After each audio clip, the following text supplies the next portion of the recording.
Bonjour, peuple du monde. Nous arrivons à la conclusion de notre livre des Psaumes 37. Et nous allons relire versets 37 à 11. Verset 37. Celui qui est intègre et regarde, c'est lui qui est droit, car il y a une postérité pour l'homme de paix. Vous voyez ici, il y a la différence. Quelle est la différence?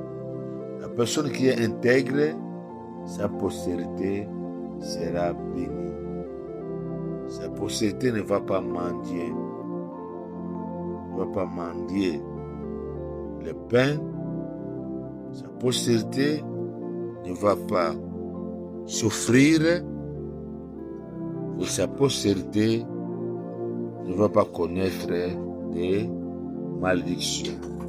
Parce que ses parents, ils étaient intègres.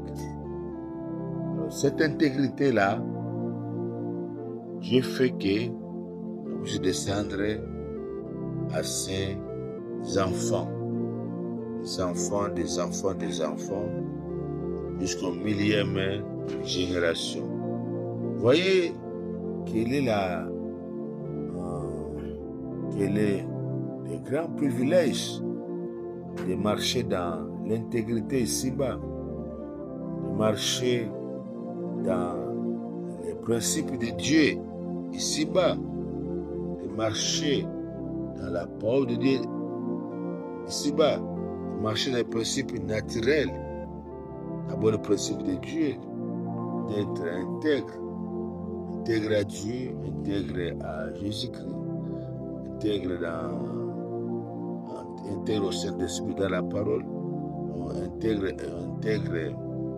devant la société du monde et devant toutes les choses, devant toute personne. Parce que cette intégrité-là va faire que les enfants de vos enfants jusqu'au millième génération, Dieu va veiller les bénédictions de cette intégrité puissent suivre ton descendance ou tes descendances. Vous voyez? C'est ça vraiment l'important, la différence entre les méchants. Les méchants, c'est tellement pitché parce que d'abord, et même, ils vont vite passer, et puis faucher, anéantis, ils ne seront plus là. Et prenons ce qui est aussi grave. Non seulement et leurs enfants vont subir les malheurs, les conséquences très fâcheuses des abus de leurs parents. Vous voyez? Alors, maintenant là, je vais vous donner un exemple. Catastrophe, Fidel Castro. Ils sont nombreux. Hein? Je vais vous donner l'exemple du fait, président Mobutu. Je vous donne l'exemple. Ils sont nombreux dans le monde. Regardez les grands dictateurs qui ont détruit leur pays, qui ont détruit leur peuple, qui ont tué leur peuple, qui ont fait du mal à leur peuple. Comment est-ce qu'ils sont terminés? Et comment est-ce que leurs enfants sont retranchés, sont morts, sont disparus parce que c'est les conséquences mauvaises de leurs parents. C'est pour ça que j'avais dit à vous, ces enfants ici, il n'y a pas tort, c'est pas vous qui commettez ces crimes, ces grandes destructions dans les pays que vos parents dirigeaient. Courez à Jésus, répandez-vous à Jésus, convertissez-vous en Jésus, suivez Jésus comme votre disciple, servez Dieu comme votre Père avec toute sincérité, et Jésus va changer ton sang en son sang. Ça veut dire, je vais dire ceci, Jésus va au travers de la Sainte Seine, plusieurs Saintes Seines. Jésus va faire quoi? Il va ôter les sangs, les malédictions de vos familles, les sangs, les malédictions de vos familles. Jésus va ôter ça, va remplacer le sang de Jésus là où était votre sang, le sang impur, le sang rempli de malédictions. Et désormais, quand Jésus va remplacer ça, vous marcherez avec le sang de Jésus dans vos corps. Jamais vous n'aurez encore votre sang. C'est pour cela, chaque matin, chaque 10 heures, chaque 12 heures, chaque 15 heures, 20 heures, chaque jour, tu peux citer autant de fois, même 20 fois, 30 fois, j'ai le sang de Jésus. Je suis couvert du sang de Jésus. Mon sang n'est pas mon sang. Mon sang, c'est le sang de Jésus. D'ailleurs, je suis au ciel avec Dieu. Ici-bas, j'ai fait l'œuvre de Dieu.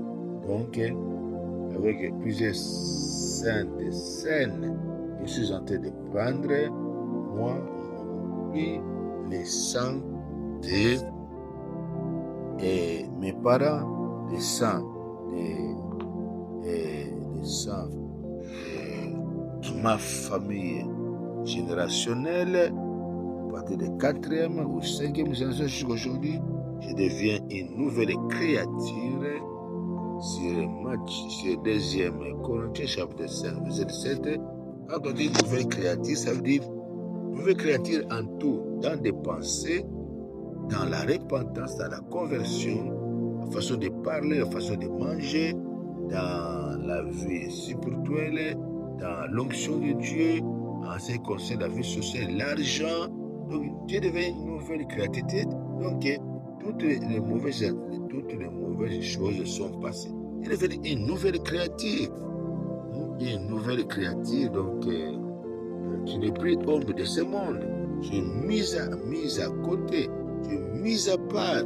Les gens te voient comme eux, mais consciemment, toi, tu connais que tu n'es pas ce que eux pensent de toi. Et puis Dieu aussi voit de la même manière, sauf les sorciers, sauf les gens qui voient en toi que celui-ci, c'est notre personne, il n'est pas de ce monde, parce qu'ils t'ont combattu, ils ont vu en toi une forte lumière de Dieu, un feu dévorant interminable de Dieu, un défi infini de Dieu. Ils voient en toi une gloire là, impossible, qui ne peut même pas s'approcher de vous. Vous voyez, il ne peut même s'approcher de vous. Alors, c'est pour cela, ici, je voudrais vraiment dire, toi, prends la décision d'accepter Jésus, de se convertir, de suivre Jésus comme disciple et de servir Dieu. Et toutes ces malédictions vont passer. Voilà, c'est ça. Parce qu'aujourd'hui, beaucoup qui subissent, je dis bien, qui accroupissent les malheurs de leur sang familial, pas de 5e ou 4e génération, qui accroupit, qui subit les malheurs, qui souffrent à partir des actions mauvaises et criminelles de leurs parents qui étaient des présidents, des rois, qui étaient des sénateurs, qui étaient des députés, des milliardaires, des PDG, des socialistes. Et allons loin, approchons la liste.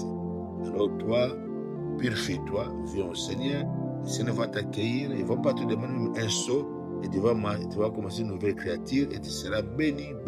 Alors, bonne journée avec le Saint-Esprit, bye.